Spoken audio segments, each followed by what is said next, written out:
한국인과 네안데르탈인 54. 네안데르탈인 대체론과 연속론 1. 인간이 포유류라는 동물이며 유인원에서부터 출발했다는 것은 유인원과 인간이 어느 때인가 같은 선조를 갖고 있다는 것을 의미한다. 대부분의 사람들이 동물원에 가면 누구나 쉽게 연상하는 진원류 무리인 꼬리 감는 원숭이상과와 긴 꼬리 원숭이상과는 인간과 매우 유사하다고 생각한다. 그러나 생물학자들은 냉철하다. 이들보다는 성성이 침팬지, 고릴라, 긴팔 원숭이 등 유인원이 여러 면에서 인간과 보다 유사하다고 한다.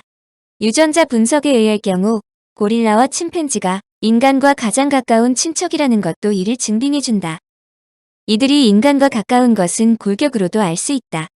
유인원이 꼬리가 없다는 점은 차치하더라도 인간과 유인원은 크기와 모양이 다소 다르지만 뼈가 똑같다. 대부분의 원숭이는 개처럼 좁고 깊은 가슴을 갖고 있는 반면 유인원과 인간은 가슴이 납작하고 주걱뼈가 몸통의 등판에서 움직인다. 이것은 과거 어느 시점에 이들의 공동조상이 현대의 기본이 움직일 때처럼 나무에서 팔과 팔을 바꾸어 가면서 움직였음을 나타낸다. 기본은 열대우림의 최상층부를 점유하고 있으며 산림의 바닥으로 거의 내려오지 않는다. 그러나 모든 큰 유인원은 땅에서 일정한 시간을 보낸다. 그리고 그들의 체적 때문에 나무에서는 조심스럽게 움직여야 한다. 그래서 어깨와 가슴이 나무를 오르내리는 데 적합하도록 발달했다는 설명이다. 혈액형도 놀라울 정도로 유사한데 엄밀하게 동일하다고 볼 수는 없지만 A-B5 구조가 분명히 침팬지에서는 나타난다. 더구나 고릴라와 침팬지는 인간과 유사한 사회성도 보여준다. 고릴라 집단에서는 한 마리의 수컷이 지배하며 다른 수컷들은 성숙하게 되면 무리를 떠나는 것이 보통이다. 침팬지의 수컷들은 무리 속에서 보다 성공적으로 공존한다. 낯선 수컷이 무리에 합류하는 것을 허용하지는 않지만 암컷은 보통 받아들인다. 침팬지는 흔히 어미와 평생 동안 가까운 유대 관계를 지속하고 어미를 잃게 되면 오랫동안 슬퍼하기도 한다. 물론 이러한 특성의 어떤 것도 인간의 행위와 똑같다고 할 수는 없으나 밀접하게 관련되어 있는 것만은 틀림없다. 근래 과학기술의 총화인 DNA 분석은 인간의 유전자 98.4%가 침팬지와 같다는 연구 결과로 그동안 겉보기에 사촌쯤으로 알고 있던 고릴라와 오랑우탄보다 인간과 침팬지 간의 관계가 훨씬 가깝다는 것을 의미한다. 인류의 진화를 둘러싼 미스터리는 그야말로 구멍투성이다. 인류가 어떻게 진화했는가? 라는 질문에 고대 인류에 다소 조이가 있는 사람들은 투마이, 오스트랄로피테쿠스, 호모 하빌리스, 호모 에렉투스, 네안데르탈인, 크로마뇽인, 호모사피엔스를 쉽게 떠올릴 것이다. 원숭이처럼 웅크린 인류가 점점 허리를 곧게 펴며 호모 에렉투스에서 위풍당당하게 곧게 일어섰고 궁극적인 현대인의 선조, 즉 현생 인류가 되었다는 것이다. 얼마 전까지 학교에서 정설로 가르치던 내용이다. 그런데 얼마 전부터 이와 같은 인류도가 변경되기 시작했다. 우선 인류가 이와 같이 단계적으로 진화하지 않았다고 설명한다. 나무가 가지를 치듯 복잡하게 갈라지며 새 종이 태어나고 사라지는 과정이 반복되었다는 것이다. 이후 네안데르탈인이 50만 년 전에서 40만 년 전 경부터 유럽에 살고 있었지만 20만 년 전에 아프리카에서 태어난 아프리카이브가 유럽에 진출하여 네안데르탈인을 멸종시키고 결국 전 세계로 퍼져나가 현생 인류가 되었다는 시나리오가 등장하여 고인류계는 온통 혼동의 장으로 몰아갔다. 아프리카 기원설과 다지역 기원설이다. 새로운 발견과 발명으로 현재까지보다 설득력 있는 설명을 찾아내면 정설은 뒤집히는데 인류사에 관한 것도 DNA라는 상상치 못한 과학이 등장하자 과거의 상당수 정설이 뒤바뀌기 시작했다.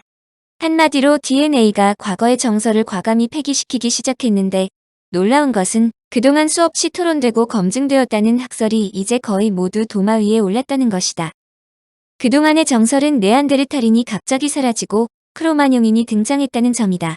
그렇다면 가장 먼저 제기되는 질문은 크로마뇽인이 네안데르탈인을 이어받았는가이다. 여기에서 감안할 것은 이 당시의 크로마뇽인은 유럽의 크로마뇽인을 뜻함이 분명하다.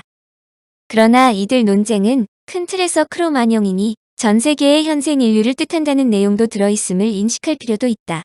이를 다루는 서양인들의 생각은 크로마뇽, 즉 유럽인이 세계인이 되었다는 생각이 들어있기 때문이다. 여하튼 네안데르탈인이 크로마뇽보다 선대에 태어났으므로 크로마뇽인이 네안데르탈인을 이어서 태어난 인류 선조로 해석한다면 문제는 생기지 않는다. 그런데 인간은 묘한 동물이어서 네안데르탈인과 크로마뇽인과의 연계를 긋고 부정했다. 네안데르탈인을 인간 이하의 종으로 인식한 반면 크로마뇽인에 대해서는 매우 높게 평가했기 때문이다. 보다 훌륭한 체격, 제대로 된 머리 형태, 위쪽으로 곱게 난 넓은 이마 그리고 그들이 살던 동굴에는 발달된 손기술과 함께 예술과 종교가 있고 추상적인 사고를 할 수 있었던 증거들이 많이 남아있다. 이들이야말로 호모사피엔스라는 영광된 이름을 부여할 수 있는 첫 번째 이유다. 네안데르탈인과 크로마뇽인을 철저하게 연구하면서 네안데르탈인을 폄하한 프랑스 불교수의 이런 생각은 서양학자들에게 고정관념처럼 뿌리 깊게 박혀 있었다.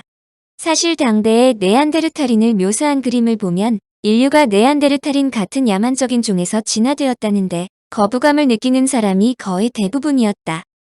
그런데 네안데르탈인과 크로마뇽이 동시대에 살았다는 것이 분명하므로 이들과 현대 인간과의 관계를 어떤 방법으로든 정리할 필요가 있었다. 이 문제는 고인류학계에서 수많은 반전에 반전을 거듭하여 지구인들을 후끈 달구게 한 논쟁의 핵심이다. 유럽의 영향을 받은 학자들이 선호하는 것은 적어도 네안데르탈인은 현생 인류의 선조가 아니라는 견해다. 사실 이 문제는 끄세와도 관련이 있다.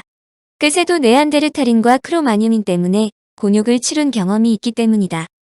프랑스 지중해의 휴양지 니스에서 모나코로 넘어가는 길목에 유명한 구석기 유적지 테라아마타가 있다. 1965년 아파트를 건설하려고 땅을 팠는데 이상한 유물들이 발견되자 인부가 이를 프랑스 정부에 신고했다. 이를 보고받은 프랑스 정부는 이들 유물들이 유럽 고고학계의 큰 이정표가 될지 모른다고 일단 건설 중지를 요청했다. 그러나 아파트 시공업자가 이에 반발했다.